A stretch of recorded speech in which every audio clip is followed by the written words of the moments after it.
Hi friends, welcome back to my channel. ഇന്ന് ഞാൻ വന്നിട്ടുള്ളത് വളരെ ടേസ്റ്റി ആയിട്ടുള്ള സൂപ്പറായിട്ടുള്ളൊരു മീൻ ഗ്രേവിയുടെ റെസിപ്പിയുമായിട്ടാണ്. നല്ല അടിപൊളി ഫിഷ് ഗ്രേവി, നല്ല തിക്ക് ഗ്രേവിയാണ്. നമുക്ക് നോർമലായിട്ട് ഉണ്ടാക്കുന്ന മീൻ കറിയുടെ അതേ ഐറ്റംസ് വെച്ചിട്ട് തന്നെ നമുക്ക് അടിപൊളിയായിട്ട് ഒരു ഗ്രേവി തയ്യാറാക്കി എടുക്കാം. അപ്പോൾ നമുക്കതിന് എന്തൊക്കെ വേണമെന്ന് നോക്കാം. ഇതിനു വേണ്ടി നമുക്ക് ആദ്യം ഒരു പേസ്റ്റ് തയ്യാറാക്കി എടുക്കണം. അതിനായിട്ട് ഞാനിവിടെ ഒരു 10 അല്ലിയോളം വെളുത്തുള്ളി എടുത്തിട്ടുണ്ട്. അതുപോലെ തന്നെ ഒരു 2 ഇഞ്ച് വലുപ്പത്തിലുള്ള ഒരു കഷ്ണം ഇഞ്ചി, അതുപോലെ ഒരു 1/2 ടീസ്പൂണോളം പെരുംജീരകം, പിന്നെ ഒരു പച്ചമുളക്, അല്പം മല്ലിയില, അതുപോലെ അല്പം കറിവേപ്പില, എല്ലാം കൂടെ നമുക്ക് നന്നായിട്ടൊന്ന് പേസ്റ്റാക്കി എടുക്കണം. അപ്പോൾ നല്ല പോലെ അരച്ചെടുത്തിട്ടുണ്ട്. ഇനി നമുക്കിതിനാവശ്യമായിട്ടുള്ള ഫിഷ് ഒന്ന് റെഡിയാക്കി എടുക്കാം. നമുക്ക് എപ്പോഴും വലിയ മീനുകളായിരിക്കും ഇതുപോലെ ഗ്രേവി തയ്യാറാക്കാനായിട്ട് ടേസ്റ്റ് ഉണ്ടായിരിക്കുക. ചെറിയ മീനുകൾ അത്ര നന്നായിരിക്കില്ല. ഇതുപോലെ നല്ല ദശക്കട്ടിയുള്ള മീനാണ് എടുക്കേണ്ടത്. വലിയ മീൻ ഏതായാലും കുഴപ്പമില്ല, നമ്മുടെ കയ്യിലുള്ളത് എടുക്കാം. ഇനി നമുക്കതൊന്ന് മാരിനേറ്റ് ചെയ്ത് വെക്കണം. അതിനു വേണ്ടി നമ്മൾ തയ്യാറാക്കിയിട്ടുള്ള പേസ്റ്റിൽ നിന്നും 1 ടീസ്പൂൺ പേസ്റ്റ് ഒരു ബൗളിലേക്ക് ചേർത്ത് കൊടുത്തിട്ടുണ്ട്. ഇനി നമുക്കിതിലേക്ക് ഒരു 1/2 ടീസ്പൂണോളം മഞ്ഞൾപ്പൊടി ചേർത്ത് കൊടുക്കാം. ഇനി നമുക്ക് 1/2 ടീസ്പൂണോളം മുളക് പൊടി ചേർത്ത് കൊടുക്കാം. പിന്നെ വേണ്ടത് നമുക്കൊരു 3/4 ടീസ്പൂണോളം കാശ്മീരി മുളക് പൊടിയാണ് ചേർത്ത് കൊടുക്കുന്നത്. നല്ലൊരു കളറ് കിട്ടുന്നതിന് വേണ്ടിയിട്ടാണ് ഇത് ചേർത്ത് കൊടുക്കുന്നത്. ഇനി നമുക്ക് ഇതിലേക്ക് ആവശ്യത്തിനുള്ള ഉപ്പ് ചേർത്ത് കൊടുക്കാം. അതുപോലെ തന്നെ 1 ടീസ്പൂണോളം വിനാഗിരി ചേർത്ത് കൊടുക്കാം. നമുക്ക് നന്നായിട്ടൊന്ന് മിക്സ് ചെയ്തെടുക്കണം. വേണമെങ്കിൽ ഒരല്പം വെള്ളം ചേർത്ത് കൊടുക്കാം. എന്നിട്ടൊന്ന് മിക്സ് ചെയ്തെടുക്കാം. ഇപ്പം നന്നായിട്ട് മിക്സ് ചെയ്തെടുത്തിട്ടുണ്ട്. ഇനി ഇതിലേക്ക് നമുക്ക് കഴുകി വൃത്തിയാക്കി വെച്ചിട്ടുള്ള മീനൊന്ന് ചേർത്ത് കൊടുക്കാം. എന്നിട്ട് നല്ല പോലെ മസാല തേച്ച് പിടിപ്പിച്ചെടുക്കണം. അപ്പോൾ ഞാൻ ഈ മീനിനെ ഒന്നുകൂടെ ചെറിയ പീസാക്കി എടുത്തിട്ടുണ്ടായിരുന്നു.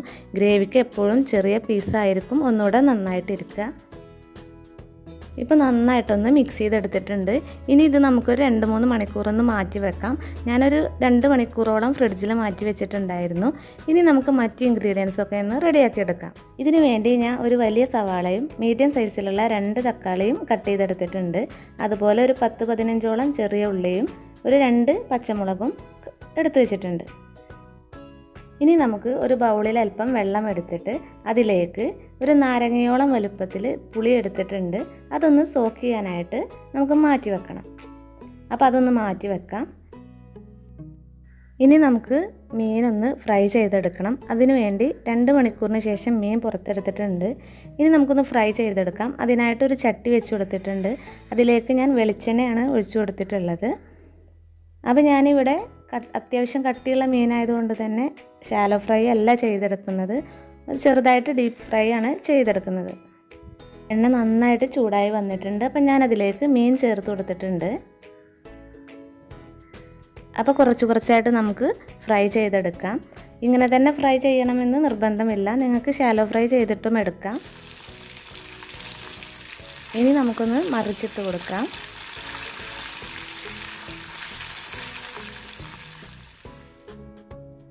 അപ്പോൾ നമ്മുടെ മീനൊക്കെ നന്നായിട്ട് ഫ്രൈ ആയി വന്നിട്ടുണ്ട്.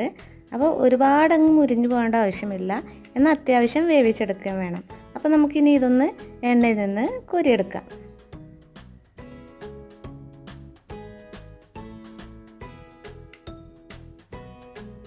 ബാക്കി എല്ലാ മീനും നമുക്കിതുപോലെ തന്നെ ഫ്രൈ ചെയ്തെടുക്കാം.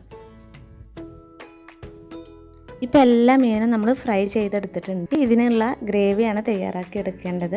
നമ്മൾ ഇതേ ഓയിലിൽ തന്നെയാണ് ഗ്രേവി തയ്യാറാക്കി എടുക്കേണ്ടത്. ഈ സമയത്ത് ഒരുപാട് ഓയിലുണ്ടെങ്കിൽ നമുക്ക് മാറ്റി വെക്കാം. ആവശ്യത്തിനുള്ള ഓയിൽ എടുത്താൽ മതിയാകും. അപ്പോൾ നമുക്കിവിടെ ഒരുപാട് ഓയിലൊന്നും ബാക്കി വന്നിട്ടില്ല, അതുകൊണ്ട് ഞാൻ മാറ്റി വെക്കുന്നില്ല. ഇനി ഇതിലേക്ക് നമ്മൾ നേരത്തെ എടുത്ത് വെച്ചിട്ടുള്ള ചെറിയ ഉള്ളി മുഴുവനായിട്ടും ചേർത്ത് കൊടുക്കാം. ഇനി ഉള്ളി ഒന്ന് നന്നായിട്ട് വഴറ്റിയെടുക്കണം. ഉള്ളി ഒരു പകുതിയോളം വഴന്നു വരുന്ന സമയത്ത് നമുക്കതിലേക്ക് 2 പച്ചമുളക് മുഴുവനായിട്ടും ചേർത്ത് കൊടുക്കാം. രണ്ടും നമുക്ക് നന്നായിട്ട് തന്നെ വഴറ്റിയെടുക്കണം. ഇപ്പോൾ ഏകദേശം ഉള്ളി നന്നായിട്ട് തന്നെ വഴന്നു വന്നിട്ടുണ്ട്. ഇനി നമുക്ക് ഇതിലേക്ക് സവാള ചേർത്ത് കൊടുക്കാം. ഇനി നമുക്ക് സവാളയും നന്നായിട്ട് തന്നെ വഴറ്റിയെടുക്കാം. സവാള നന്നായിട്ട് വഴന്നു വരുന്ന സമയത്ത് നമ്മൾ നേരത്തെ തയ്യാറാക്കി വെച്ചിട്ടുള്ള പേസ്റ്റ് മുഴുവനായിട്ടും ഇതിലേക്ക് ചേർത്ത് കൊടുക്കാം. എന്നിട്ട് അതിൻ്റെ റോസ് സ്മെല്ലൊക്കെ മാറുന്നത് വരെ നല്ലപോലെ ഒന്ന് വഴറ്റി കൊടുക്കാം. ഇപ്പോൾ ഏകദേശം നന്നായിട്ടൊന്ന് വഴറ്റിയെടുത്തിട്ടുണ്ട്. ഇനി ഇതിലേക്ക് നമ്മൾ കട്ട് ചെയ്ത് വെച്ചിട്ടുള്ള തക്കാളിയാണ് ചേർത്ത് കൊടുക്കേണ്ടത്. തക്കാളിയും ഇതുപോലെ തന്നെ ഒന്ന് വഴറ്റിയെടുക്കണം. ഇപ്പോൾ എല്ലാം നല്ലപോലെ വഴറ്റിയെടുത്തിട്ടുണ്ട്. ഇനി ഇതിലേക്ക് നമുക്ക് 3/4 ടീസ്പൂണോളം കാശ്മീരി മുളക് പൊടിയാണ് ചേർത്ത് കൊടുക്കുന്നത്. അതുപോലെ തന്നെ ഇതിലേക്ക് ഒരു 1/2 ടീസ്പൂണോളം മഞ്ഞൾപ്പൊടി ചേർത്ത് കൊടുത്തിട്ടുണ്ട്. ഇനി നമുക്കിതിലേക്ക് 1 ടീസ്പൂണോളം മല്ലിപ്പൊടിയാണ് ചേർത്ത് കൊടുക്കുന്നത്. എല്ലാം കൂടെ നന്നായിട്ടൊന്ന് മിക്സ് ചെയ്ത് കൊടുക്കാം. അതുപോലെ തന്നെ ഇതിലേക്ക് 1/2 ടീസ്പൂണോളം മുളക് പൊടിയും ചേർത്ത് കൊടുക്കാം. മസാലയുടെ റോസ് സ്മെല്ല് മാറുന്നത് വരെ നന്നായിട്ട് തന്നെ വഴറ്റി കൊടുക്കാം. എന്നിട്ട് മസാലയിലേക്ക് ആവശ്യമുള്ള ഉപ്പ് നമുക്ക് ചേർത്ത് കൊടുക്കാം. മീൻ ഫ്രൈ ചെയ്യുന്ന സമയത്ത് നമുക്ക് അതിലേക്ക് ആവശ്യമായ ഉപ്പ് ചേർത്ത് കൊടുത്തിട്ടുണ്ട്. അതുകൊണ്ട് മസാലയിലേക്ക് ആവശ്യമായിട്ടുള്ള ഉപ്പ് മാത്രം ചേർത്താൽ മതി. ഇനി നമുക്ക് നേരത്തെ സോക്ക് ചെയ്യാൻ വെച്ചിട്ടുള്ള പുളി നന്നായിട്ട് പിഴിഞ്ഞെടുത്ത് അതിൻ്റെ വെള്ളമാണ് ഇതിലേക്ക് ചേർത്ത് കൊടുക്കുന്നത്. എന്നിട്ട് നന്നായിട്ടൊന്ന് മിക്സ് ചെയ്തെടുക്കാം. ഇനി വേണമെങ്കിൽ നമുക്ക് അല്പം വെള്ളം കൂടെ ചേർത്ത് കൊടുക്കാം. ഞാനൊരു 1/2 ഗ്ലാസോളം വെള്ളം ഇതിലേക്ക് ചേർത്ത് കൊടുക്കുന്നുണ്ട്.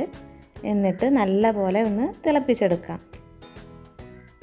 നന്നായി തിളച്ച് വരുന്ന സമയത്ത് എല്ലാ മസാലയും കറക്റ്റാണോ എന്ന് നോക്കാം. പുളിയും എരിവും ഉപ്പും എല്ലാം കറക്റ്റാണോ എന്ന് ചെക്ക് ചെയ്യാം. എന്നിട്ട് ഇതിലേക്ക് കുറച്ച് കറിവേപ്പിലയും കുറച്ച് മല്ലിയിലയും ചേർത്ത് കൊടുക്കാം. ഗ്രേവി നല്ലപോലെ തിളച്ച് വരുന്ന സമയത്ത് നമുക്കിതിലേക്ക് നേരത്തെ ഫ്രൈ ചെയ്ത് വെച്ചിട്ടുള്ള ഫിഷ് ഒന്ന് ചേർത്ത് കൊടുക്കാം. മീൻ ചേർത്ത് കൊടുത്ത ശേഷം നമുക്ക് പതുക്കെ ഒന്ന് ഇളക്കി കൊടുക്കാം. ദശക്കട്ടിയുള്ള മീനായത് കാരണം പെട്ടെന്ന് ഉടഞ്ഞു പോകാൻ സാധ്യതയുണ്ട്. അപ്പോൾ പതുക്കെ ഇളക്കി കൊടുക്കാം. ഇനി നമുക്ക് അടച്ചു വെച്ചിട്ട് ഒരു 2-3 മിനിറ്റ് കുറഞ്ഞ ഫ്ലെയിമിലിട്ടിട്ട് ഒന്ന് തിളപ്പിച്ചെടുക്കാം. ഈ മസാലയെല്ലാം ഫിഷിലേക്ക് നന്നായിട്ടൊന്ന് പിടിക്കുന്നതിന് വേണ്ടിയിട്ടാണ് ഇങ്ങനെ ചെയ്യുന്നത്. 1 മിനിറ്റിന് ശേഷം നമുക്കിത് ഓപ്പൺ ചെയ്ത് നോക്കാം. അപ്പോൾ നന്നായിട്ട് തിളച്ച് മസാലയൊക്കെ മീനിലേക്ക് പിടിച്ചിട്ടുണ്ട്. നല്ല തിക്ക് ഗ്രേവി ആയിട്ടുണ്ട്. നിങ്ങൾക്ക് ഇതിലേറെ ലൂസായിട്ട് വേണമെന്നുണ്ടെങ്കിൽ അല്പം കൂടെ വെള്ളം ചേർത്ത് കൊടുക്കാം. ഇങ്ങനെ കഴിക്കാനാണ് ഇത് വളരെ ടേസ്റ്റി ആയിട്ടുള്ളത്. അപ്പോൾ നമ്മുടെ സ്പൈസി ആൻഡ് ടേസ്റ്റി ആയിട്ടുള്ള ഫിഷ് ഗ്രേവി ഇവിടെ റെഡി ആയിട്ടുണ്ട്. അപ്പോൾ നിങ്ങളെല്ലാവരും ഇതുപോലെ ഒന്ന് തയ്യാറാക്കി നോക്കുക. നിങ്ങൾക്ക് തീർച്ചയായിട്ടും ഇഷ്ടപ്പെടും.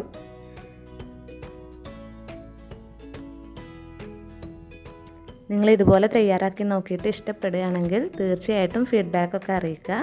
അപ്പോൾ നിങ്ങൾക്ക് എൻ്റെ വീഡിയോ ഇഷ്ടപ്പെട്ടിട്ടുണ്ടെങ്കിൽ തീർച്ചയായിട്ടും ലൈക്ക് ചെയ്യുക, ഷെയർ ചെയ്യുക, സബ്സ്ക്രൈബ് ചെയ്യുക. സബ്സ്ക്രൈബ് ബട്ടൻ്റെ തൊട്ടപ്പുറത്തുള്ള ബെല്ലൈക്കൺ പ്രസ് ചെയ്തിട്ട് അതിൽ ഓൾ എന്ന് സെലക്ട് ചെയ്യുക. താങ്ക്